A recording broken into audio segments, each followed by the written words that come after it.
Quand on a une passion, il faut savoir la partager. C'est le credo de Dimitri Dirbonne, un jeune rider à l'origine de l'association Skateurs sans frontières. Son objectif, récolter des fonds pour aider les enfants malades.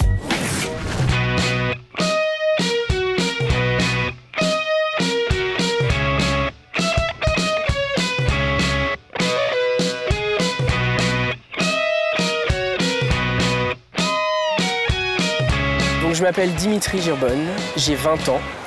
Et j'ai créé Skateurs sans frontières en mars 2009. C'est né d'une passion pour le skateboard qui date des années collège, des années lycée. Donc le skateboard en lui-même et toute la culture autour, la culture urbaine, le lifestyle, etc. C'est quelque chose qui m'a toujours passionné.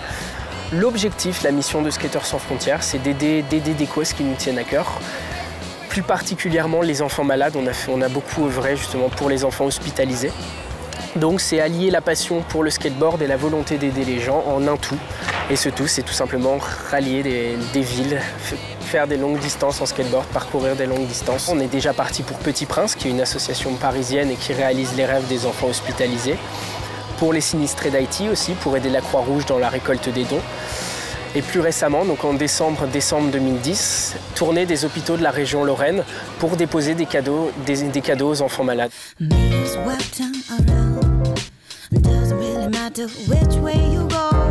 Backstep for your foot in, side step for first back down, but be sure, yes be sure, rest assured, don't be sure that it'll come to you. You gotta flow with the vibe and flow with the stream and choose if you must, but Skateurs sans frontières, ça s'est tout d'abord créé sous le nom Est-Ouest Skate. Ce qu'il faut savoir, c'est que ça a été créé pour l'événement de l'été 2009.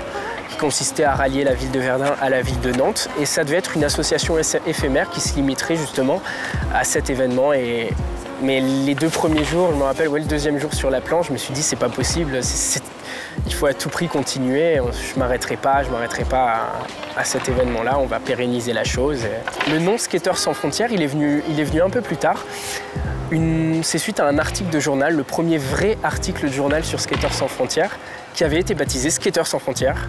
Donc un peu l'hommage à cet article de journal, on a rebaptisé l'association Skateurs sans frontières et c'était plus limité au côté est-ouest de la chose.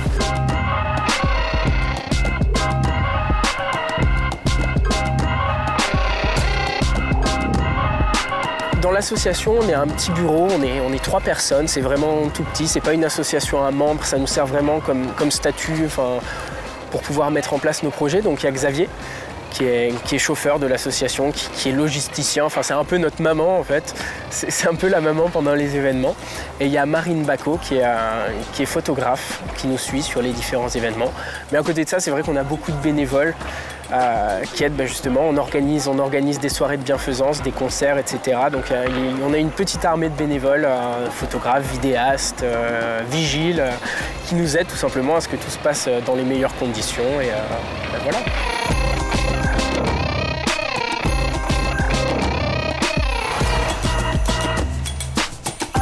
Donc en fonction des routes, pour parcourir justement tout le chemin à faire, on utilise différents types de planches. Je sais que l'été, on a le coffre de la voiture est plein, on fait des petits tests sur certains modèles. Mais c'est vrai que vis-à-vis, dès qu'on a une route qui est un peu graveleuse, etc., ce qu'il faut savoir, c'est qu'on est 6 à 7 heures par jour sur notre planche. Donc la moindre petite chose, ça devient vite pénible. Les vibrations, etc. Je sais qu'à la fin de la journée, on a le dos. On a le dos vraiment en compote. Donc là, c'est une longboard. Donc c'est plus grand qu'un skate normal, ça fait plus d'1 mètre, avec des roues plus larges aussi, ce qui permet de réduire les vibrations à un maximum. Cet été, on a franchi le cap des 20 km/h, donc en moyenne à 20 km/h. Ça pouvait aller jusqu'à 40 dans les descentes, 30-40 dans les descentes, même voire plus. Et dans les côtes à monter, oui, on tournait à 12 km/h en montée quand même.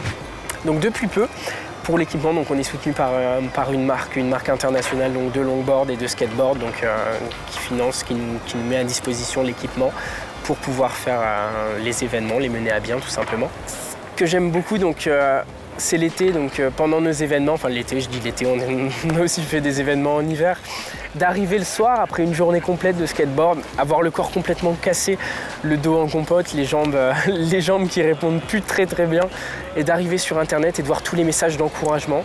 Et c'est vraiment quelque chose qui me touche énormément, de savoir que tout simplement cette passion qui m'anime, cette vocation qui m'anime, touche quelqu'un qui a une rétroaction et que certaines personnes peuvent être touchées par ça. C'est vraiment le plus beau des cadeaux.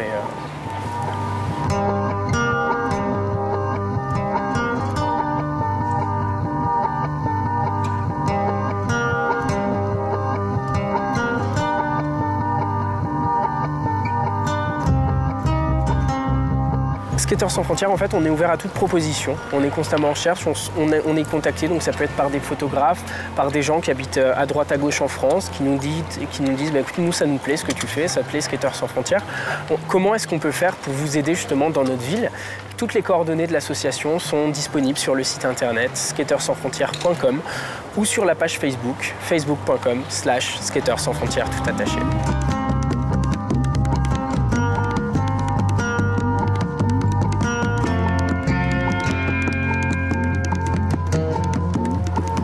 Salut, c'est Dimitri de Skateurs sans frontières et vous regardez Riding Zone.